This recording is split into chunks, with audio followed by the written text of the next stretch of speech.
Oi, pessoal, tudo bem? Sejam muito bem-vindos, bem-vindas. É com muita alegria que nós começamos a nossa aula de hoje. Uma pena eu não poder estar aí presencialmente com vocês para que a gente possa discutir, conversar e refletir juntos, mas não faltará oportunidades. Quem sabe em breve eu esteja presente com vocês no nosso estudo doutrinário, né, no nosso estudo para principiantes.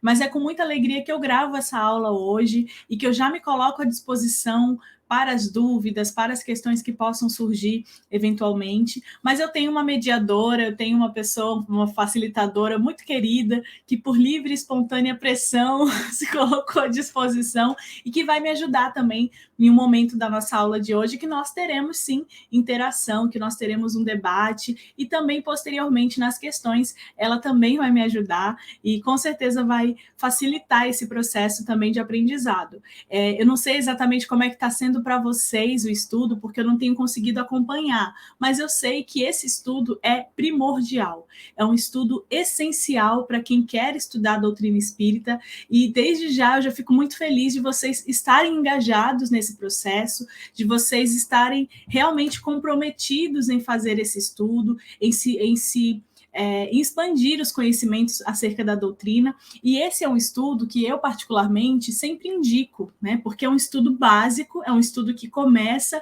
até mesmo antes de fazer o ESD, ou antes de dar a aula de ESD, é um estudo importante para que a gente possa relembrar e para que a gente possa reforçar também o que às vezes a gente já até conhece, mas não sabe necessariamente nomear.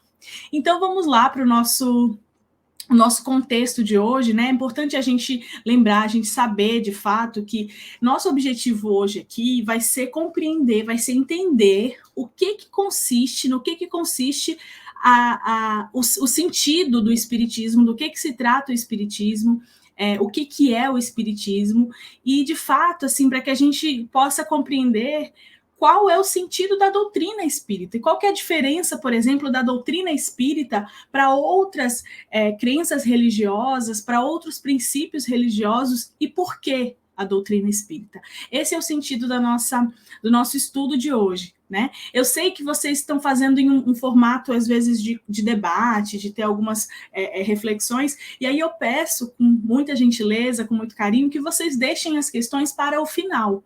Tá? Nessa aula de hoje, eu não estarei, talvez eu não consiga me fazer presente até mesmo virtualmente, né? Talvez por uma chamada de vídeo, em função até da nossa conexão. Mas numas próximas a gente pode tentar. Mas de qualquer forma, se vocês tiverem alguma dúvida, alguma questão, coloquem as questões no final. Se minha mãe não conseguir, eu creio que ela consiga, porque ela é capaz disso. Mas se ela não conseguir trazer todas as questões, numa próxima oportunidade eu trago também, respondendo e trazendo aí as reflexões junto com vocês. Então aproveito já para deixar esse pedido também para que vocês possam colocar os questionamentos, as reflexões ao final do nosso estudo, tá bom? Então vamos lá começar, né, a nossa pergunta inicial, né, do que trata o espiritismo. Então, para que a gente comece a pensar isso e para que a gente comece daqui a pouco a chegar lá, né, a chegar de fato do que é o espiritismo, que vai ser uma pergunta que eu vou fazer para vocês daqui a um tempinho, a gente pode pensar assim, começar a pensar isso, né? Do que se trata o espiritismo? Então, o espiritismo, ele responde, ele busca dar conta de questões fundamentais da nossa vida, como, por exemplo, quem somos nós? O que nós fazemos ou o que nós fazíamos antes de nascer, antes de reencarnar? Depois da morte, o que nós seremos? Por que nós estamos nesse mundo? Por que algumas pessoas sofrem mais do que outras? Por que alguns nascem ricos e outros nascem pobres? Por que alguns cegos e aleijados, débeis mentais, e outros inteligentes, saudáveis, sem problemas? Por que Deus permitiria uma desigualdade entre seus filhos? Por que existe tanta desgraça, tanta tristeza? E por que isso supera a alegria? E aí, é interessante nesse capítulo, nessa parte do livro, que é o capítulo 2, né? ele coloca para a gente uma reflexão, né? Falando que de 3 pessoas que viajam em um veículo, por exemplo, depois de um desastre, uma perde a vida e a outra fica gravemente ferida e a terceira escapa sem ferimentos. Aí ele questiona, por que tem sortes diferentes essas pessoas? Onde é que estaria ali a justiça de Deus? Por que existem algumas pessoas que são más e outras pessoas que são boas? Né? Então, na verdade, a gente pode pensar e a gente deve, de fato, refletir que essas perguntas, elas respondem, elas dão conta, de fato, da doutrina espírita, porque a doutrina espírita responde a essas questões. A doutrina espírita não só responde, como ela corrobora, né? Ela faz outras perguntas, ela faz com que a gente reflita ainda mais. Porque se a gente for pensar, muitas dessas perguntas são puramente existenciais, né? Filosóficas até. Os próprios filósofos, antes de Cristo, já se preocupavam, né? O que era a alma, o que era o que era o espírito, de fato, só que eles não nomeavam exatamente dessa forma, né? A própria psique, ela vem desde lá de Platão, enfim, de outros pensadores que até hoje reverberam na nossa doutrina, por exemplo. Então, se a gente for pensar, esses questionamentos sobre a nossa existência são questionamentos que já faziam parte da humanidade e que já, de fato, talvez já estavam ali concentrando as nossas preocupações humanas, imperfeitas, dentro de todas as nossas limitações, para tentar responder a perguntas, né? Então, a doutrina espírita, ela vem, primeiro, com esse objetivo. O espiritismo, ele vem para responder, para consolar e para transformar a humanidade. Não necessariamente nessa ordem, mas principalmente com esse aspecto, né? Com o primeiro momento vindo como uma terceira revelação, que é já anunciada por Jesus antes mesmo do seu de deixar a terra, né, do seu desencarne material, em que Jesus anuncia que traria então um consolador. Né? Então, esse consolador, que é o consolador prometido, ele não é uma pessoa em si. Das 3 revelações, primeiro sendo Moisés, depois sendo Jesus e depois sendo o Espiritismo, cada um no seu na sua importância devida para a época e para a sociedade na época também, que poderia abraçar e aceitar essas questões, sendo a lei mosaica, né, trazendo ali aquele pensamento, primeiro, de um único Deus, e principalmente falando com relação à lei dos homens, né, comportamento, leis morais, que levavam aquela humanidade na época para uma concentração, de fato, para se afastar daquele momento de barbárie, daquele momento de um pensamento desvairado, que não tinha uma ordem, né? Então, Moisés veio com essa primeira informação da moralidade, né, trazendo essa carga moral para os aspectos da relação com Deus. Jesus já trouxe, ainda corroborando já com que Moisés havia postulado, só que dessa vez, além disso, né, além das questões ainda de comportamento, da vida dos homens, da lei dos homens, Jesus traz a lei de Deus. E ele traz a visão de Deus, a relação com Deus, com uma relação de amor. Não mais um Deus austero, não mais um Deus punitivo, mas sim um Deus que poderia ser conversado, que poderia ser falado, sem necessariamente um mediador, né, com aquela proximidade. Então, a relação de Deus muda quando Jesus coloca para os seus seguidores, para os seus apóstolos, que Deus estava ali em todo lugar e que ele poderia nos escutar no íntimo dos nossos pensamentos, né, através da oração. E a relação com Deus é principalmente e a relação com o reino dos céus. Então, Jesus já traz também uma informação valiosíssima sobre a espiritualidade, quando ele fala que há muitas moradas na casa de meu Pai, que a felicidade não é deste mundo, e ele nos dá muitas pistas, muitas informações sobre o reino dos céus, né? Sobre o plano espiritual, sobre esse mundo invisível que é a verdadeira vida. E quando ele nos diz que traria então um consolador prometido, ele não fala de uma pessoa em específico. E é tanto que o espiritismo ele não se personifica, embora nós tenhamos aí a revelação espírita como um dos principais expoentes, se não o principal, Allan Kardec, mas Allan Kardec foi um trabalhador do espiritismo, porque o que ele fez? Ele codificou a doutrina, ele trouxe para um campo didático as informações que os espíritos passavam. Então, o trabalho de Kardec não foi necessariamente um trabalho em que nossa doutrina, né, nosso entendimento da doutrina espírita não é kardecista necessariamente, porque aí a gente está personificando. O nosso entendimento da doutrina espírita, do espiritismo, é com essa função de consolador prometido. E quem exerce essa função é a própria doutrina nas nossas vidas, né? Sem necessariamente uma personificação, sem necessariamente uma pessoa em si para ser seguida, porque o que a doutrina espírita nos traz? Nos traz respostas, nos traz até mesmo questões, mas junto dela nos traz reflexões que nós precisamos. Então, esse entendimento, essa clareza, expandindo aí os nossos corações para estarmos mais presentes também nas nossas situações, para compreendermos as nossas adversidades, ao invés de somente nos revoltarmos contra elas, é uma das funções da doutrina. Então, é por isso que, por exemplo, quando a gente passa por uma situação, a gente consegue, tendo um entendimento claro da doutrina, a gente consegue olhar com outros olhos, né? Olhar com um olhar de amor, com um olhar de compaixão, com um olhar de entendimento. E é esse o objetivo da doutrina. Então, a gente vai conversar hoje, né, dentro dessas questões que o Espiritismo pode nos fazer levantar, nos fazer questionar. Uma dessas questões, de fato, vai ser o que é o Espiritismo nas nossas vidas. E é essa a intenção que a gente tem aqui para debater, para conversar. Então, lá no nosso livro, a gente tem esse quadrinho aqui, né, que fala sobre esses cartazes do bicentenário do nascimento de Allan Kardec, que utilizaram de forma ali as frases que foram a bandeira do codificador.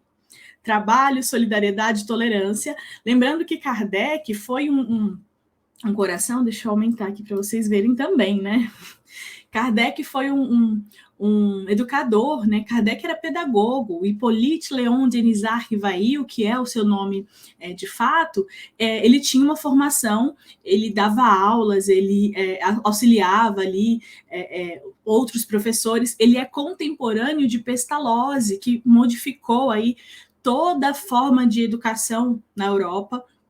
Um grande expoente da educação inclusiva sobre crianças com deficiências, de crianças com mais dificuldades, aquelas crianças que as escolas rechaçavam, né, que colocavam de lado. Pestalozzi, Kardec, entre outros corações que se comprometiam em auxiliar, não só essas crianças, como todas as outras, tinha também isso pessoalmente falando. Então, Allan Kardec não exerceu somente um trabalho da doutrina espírita, ele também exerceu um trabalho social. E aqui é uma importância para a gente pensar, né? Por isso que o lema dele, trabalho, solidariedade e tolerância, vem como uma inspiração do próprio sentimento de Pestalozzi, que ele falava de trabalho, solidariedade e esperança. Então, Kardec colocou ali, modificou, fez uma adaptação, porque era o objetivo também, e também para alinhar com os objetivos da doutrina espírita. Ali outra frase que a gente conhece muito, né, na doutrina, que é fora da caridade não há salvação, e muitos estudiosos da doutrina espírita, tem um livro que eu estou lendo, inclusive, que é de 2 sociólogos que analisam os escritos de Kardec. Eles não são necessariamente espíritas, mas eles analisam, eles fazem um estudo realmente teórico sobre os escritos de Kardec. E eles falam que Kardec era, entre aspas, né? Eles colocam Kardec como uma pessoa que afrontava, digamos assim, a igreja na época. E, de fato, ele tinha um pezinho um pouco ali em não incomodar necessariamente, mas em mexer um pouco, tirar um pouco do conforto, né? Porque quando ele traz essa interpretação de que fora da caridade não há salvação, ele está substituindo uma instituição, colocando a caridade como instituição.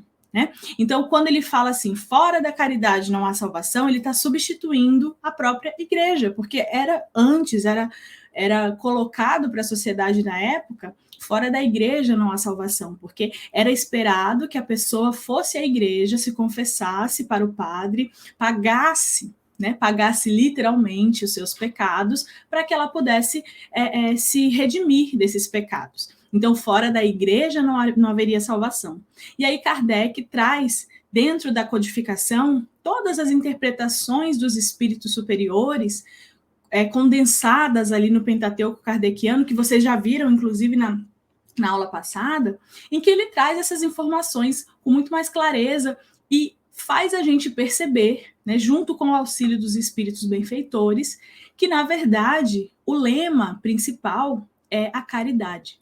E não é necessariamente uma caridade instituída, né? Não é uma caridade necessariamente material, embora seja muito importante, que a gente realmente valide muito, seja a principal, digamos assim, porque é muitas vezes o que precisa e o que se pode fazer no momento, mas a caridade moral sendo a mais meritória, ou seja, sendo a mais importante. Então, a caridade, ela é a nossa instituição.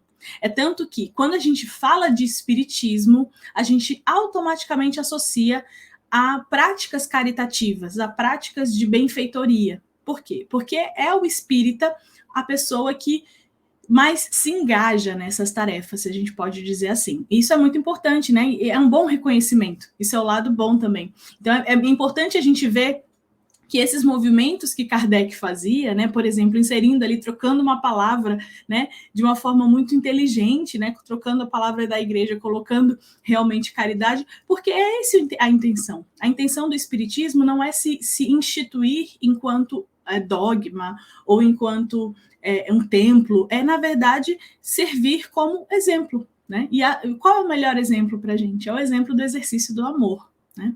E aí, outro lema que nós conhecemos muito também, nascer, morrer, renascer, progredir, tal é a lei. E esse é o ciclo da nossa vida espiritual. Né? Afinal de contas, nós nascemos dentro da nossa condição material, nós morremos, né, desencarnamos, mas nós renascemos no nosso plano espiritual. Embora nós nascemos aqui temos uma vida aí de um século, um pouco menos do que um século na nossa vida material, quando a gente desencarna, a gente continua, a vida continua, né? Então, na verdade, a gente renasce, porque a nossa verdadeira vida é a vida espiritual. E aí a gente continua o progresso. É lógico que muitas vezes é um tempo diferente, né? Até porque o tempo na Terra é um tempo contado. Né? Nós temos aqui horas, dias, semanas, meses, anos, então a gente tem tudo encaixado num tempo. E no plano espiritual, nós não contamos a eternidade. Né? Tem um livro que eu gosto muito, que quem me conhece sabe que eu gosto muito, que é o Boa Nova, que foi ditada pelo espírito de Humberto de Campos e psicografada pelo médium Chico Xavier, que é um livro que eu indico, inclusive, para conhecer um pouco melhor da vida de Jesus e da história dos discípulos, porque é um livro muito, muito detalhista. E tem uma das frases que eu gosto muito desse livro, que o espírito de Humberto de Campos traz a reflexão que uma hora, que a encarnação, na verdade, ela corresponde a uma hora na eternidade. Então, olha só o tempo que é a encarnação. Às vezes a gente vive aqui 80, 90 anos, eu quero viver uns 100, assim, 100 e poucos, para, né, já tá bom, né, já vai ali compensando tudo que puder. Mas olha só, uma encarnação corresponde a uma hora na eternidade. É muito rápido. É um piscar de olhos. Então, por isso que nascer, morrer, renascer e progredir, tal é a lei. Porque é sempre um ciclo. Né? E encerrando também, né, voltando, trabalho, solidariedade e tolerância, porque na verdade é para a gente entender também que é um processo, né? Esses cartazes eles foram utilizados como uma bandeira, né? Então é para que a gente entenda também. Tem o outro também que não está aqui, mas é fé inquebrantável, é aquela que pode olhar a razão face a face em todas as épocas da humanidade. E uma das coisas, acho que um dos aspectos mais diferentes que a gente tem no Espiritismo é a relação com a fé, a relação também com a questão religiosa, mas principalmente com a fé, porque a fé na doutrina espírita é uma fé raciocinada, ou seja, É uma fé ponderada, com razão, com sentimento, com emoção, mas principalmente é uma fé analisada. Então não é uma fé cega, não é uma fé fanática, pelo contrário, é uma fé refletida, né? Então isso é muito importante para que a gente entenda também. E aí, pessoal, nesse momento agora, eu vou pedir uma pausa de pelo menos uns 5 minutinhos para vocês responderem entre vocês o que é o espiritismo para vocês. E aí eu vou deixar essa pergunta aqui e eu vou esperar vocês responderem. Vou pedir para vocês realmente fazerem um debate de 5 a 10 minutos, eu não sei quanto tempo vai levar esse pequeno debate, mas é para que vocês primeiro, antes da gente ver de fato o que é o espiritismo, dentro da doutrina, dentro das explicações, até dentro do próprio espiritismo, eu quero saber um pouquinho, né? Eu quero que vocês conversem um pouquinho o que é o espiritismo para vocês. O que é, qual é a diferença que faz a doutrina espírita na sua vida? E aí eu vou deixar essa pergunta aqui na nossa plaquinha aqui. Vou pedir para dar um pause nesse vídeo agora e voltar daqui a 5 minutinhos, tá bom?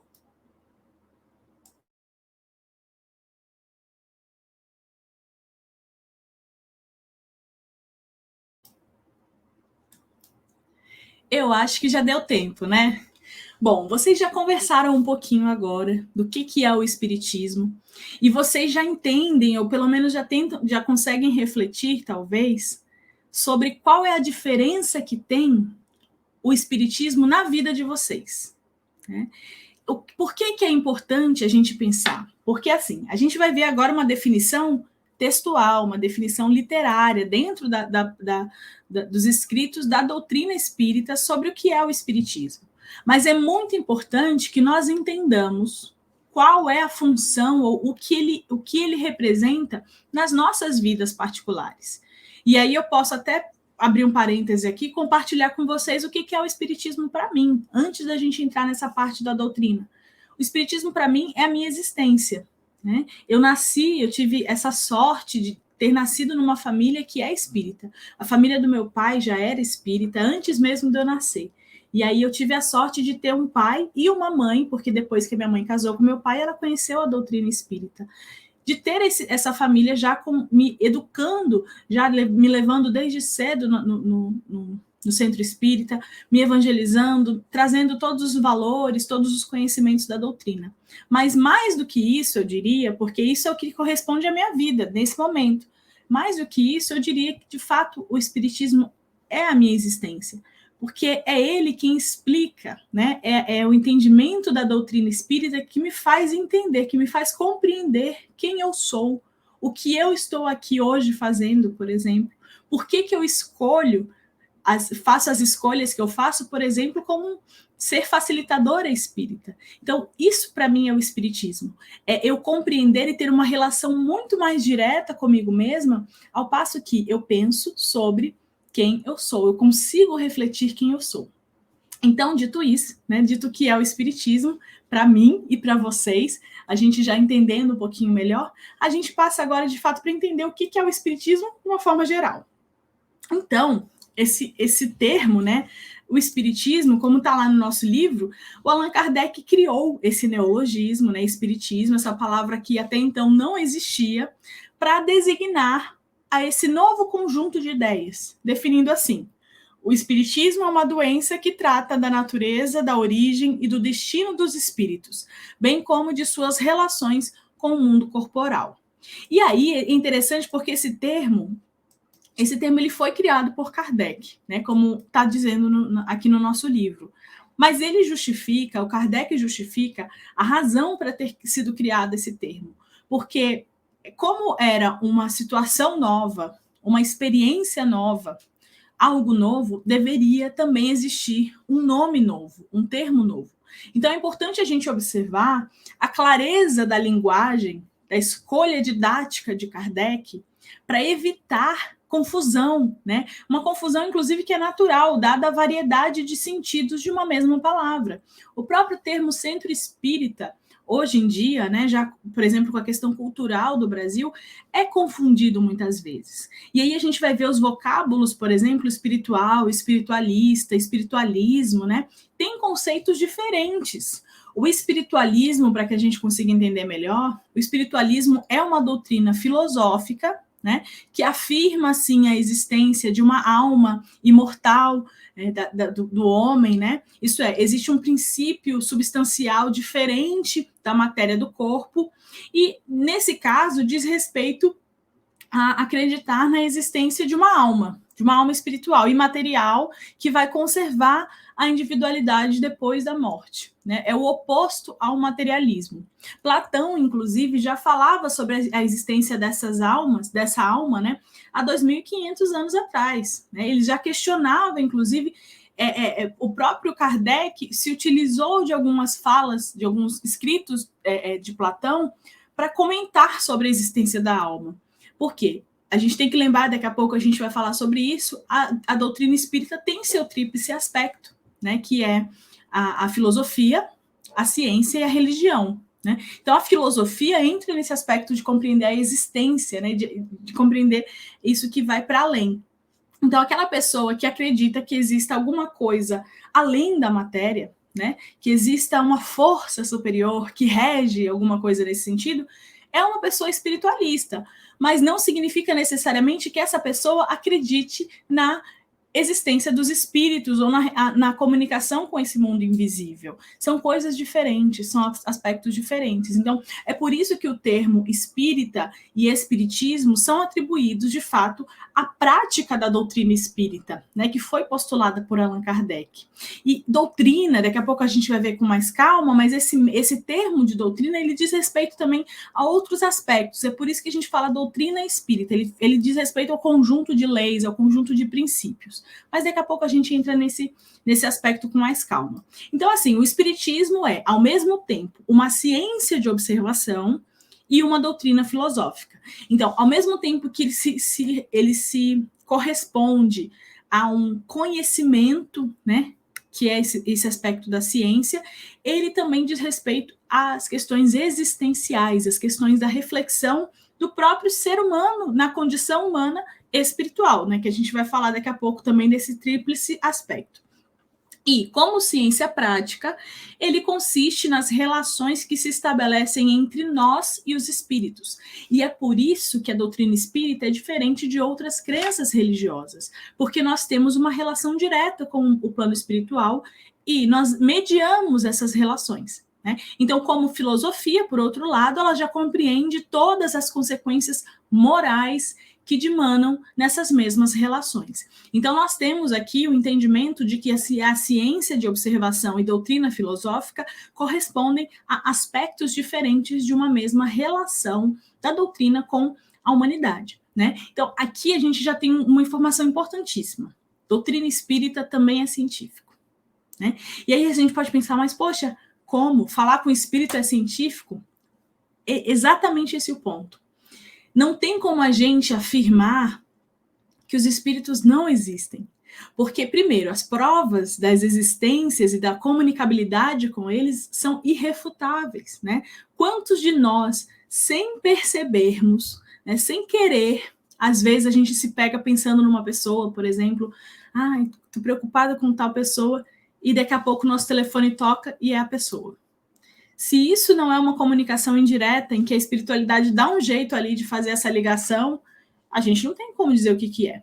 Né? Então, tem algumas... Isso são questões básicas do nosso dia a dia. Inclusive, né, para a gente contextualizar, na época de Kardec, essas manifestações eram muito mais vívidas. Por quê? Se a gente for lembrar, e vocês já viram isso em outras aulas que eu sei, porque pelo menos isso aí eu já estou acompanhando, né? Vocês já viram que as primeiras comunicações dos espíritos foram por meio físico, né? Foram os fenômenos de Hydesville, os fenômenos das irmãs Fox, né? Que eram as comunicações pelas batidas de madeira, as comunicações das mesas girantes. Por que os espíritos, no começo, faziam aquelas manifestações físicas? Porque era necessário para a época. Hoje, nos dias atuais, a gente não vê mais esses tipos de comunicação, porque não é mais necessário. Hoje em dia, com a doutrina espírita já consolidada, com o espiritismo, o movimento espírita, inclusive, já expandindo outros horizontes, as comunicações, os meios de comunicabilidade com os espíritos estão, inclusive, evoluindo. né?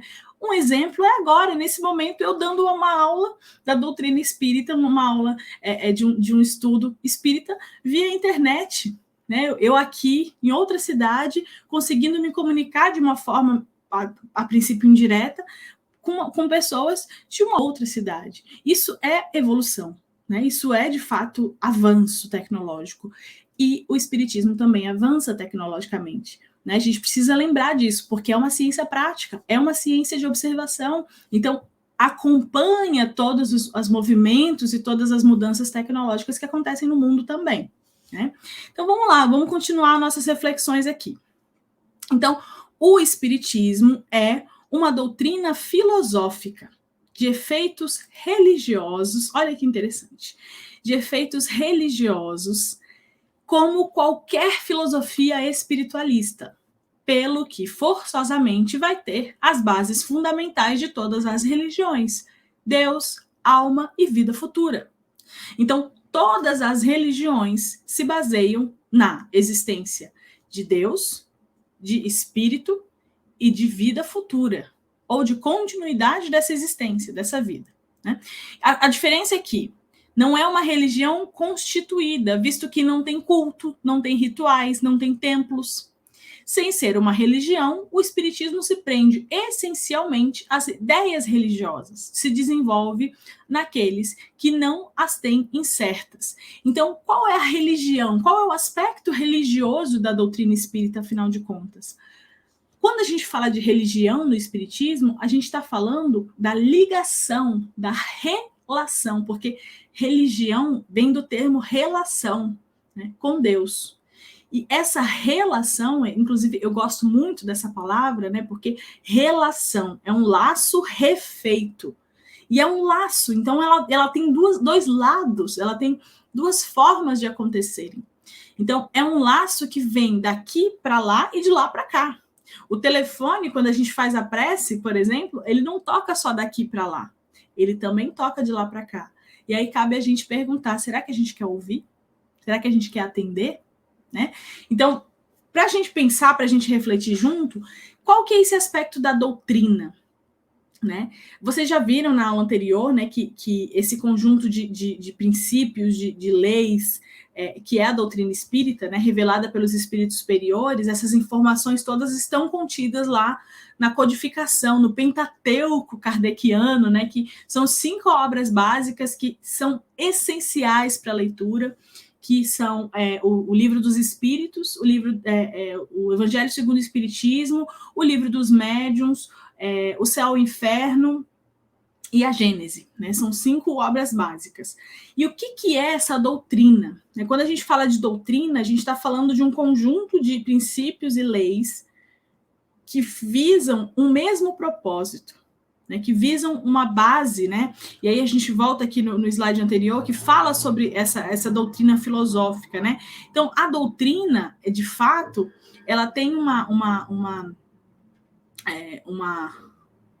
compreensão para a gente entender bem o que é a doutrina.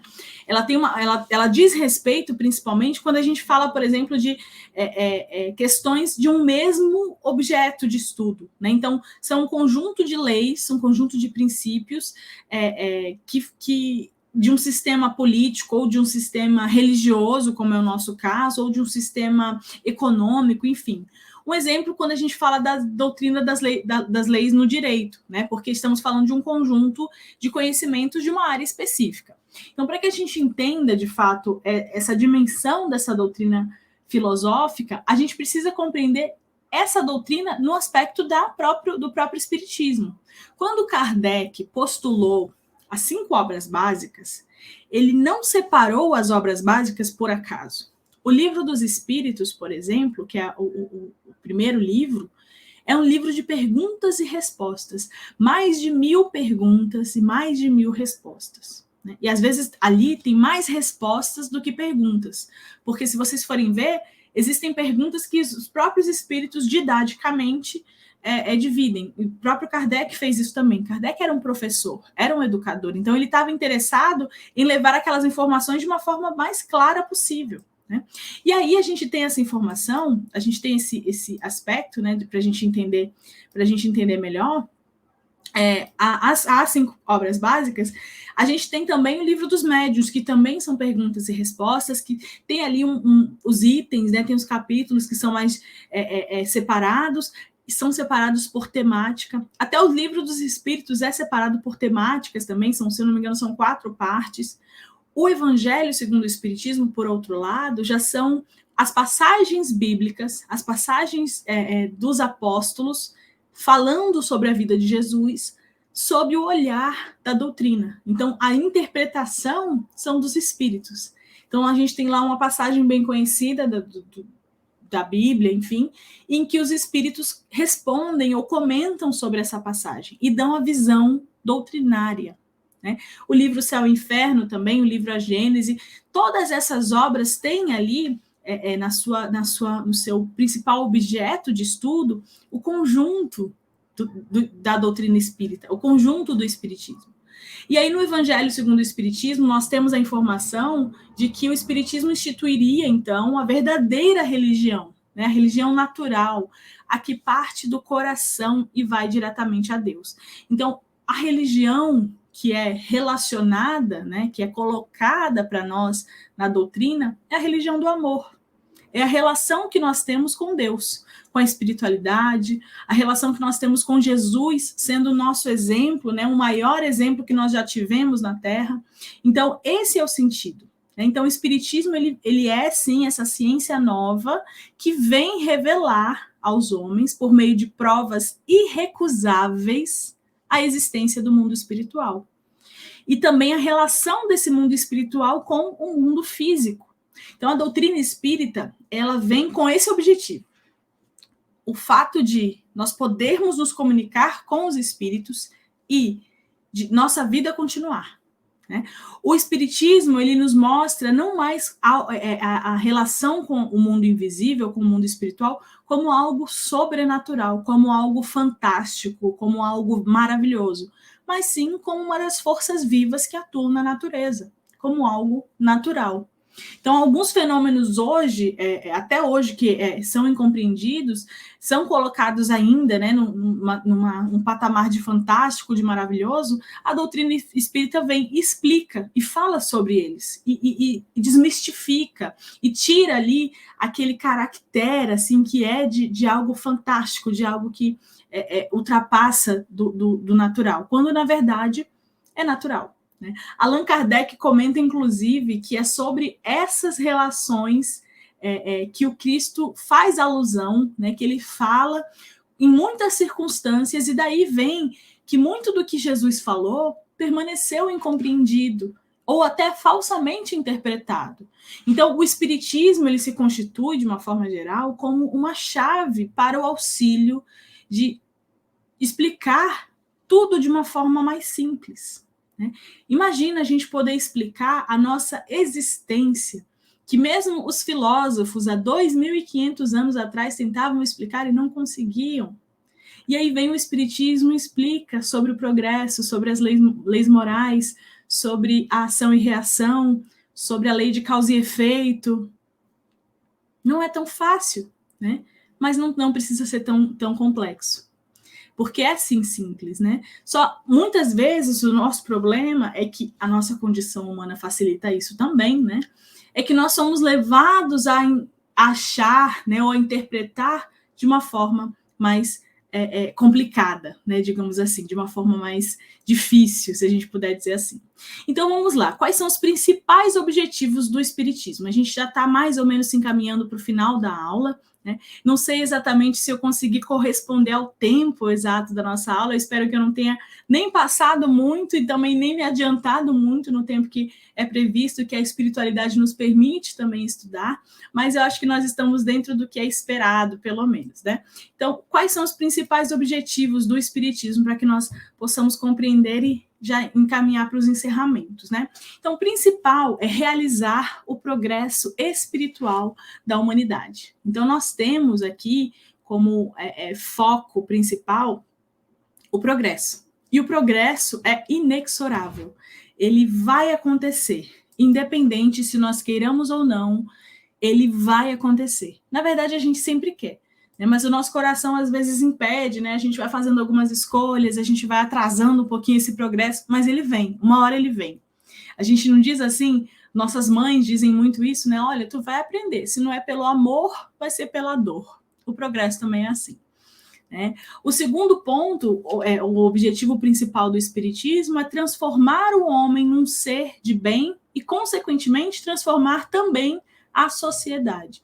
Porque uma sociedade que caminha com homens de bem, com corações que estão engajados em fazer o bem, em ser também essa referência, também conseguem transformar uns aos outros, né? Então, o nosso lema são as bem-aventuranças, principalmente. E Jesus nos falou: bem-aventurados os mansos e pacíficos, porque herdarão a terra.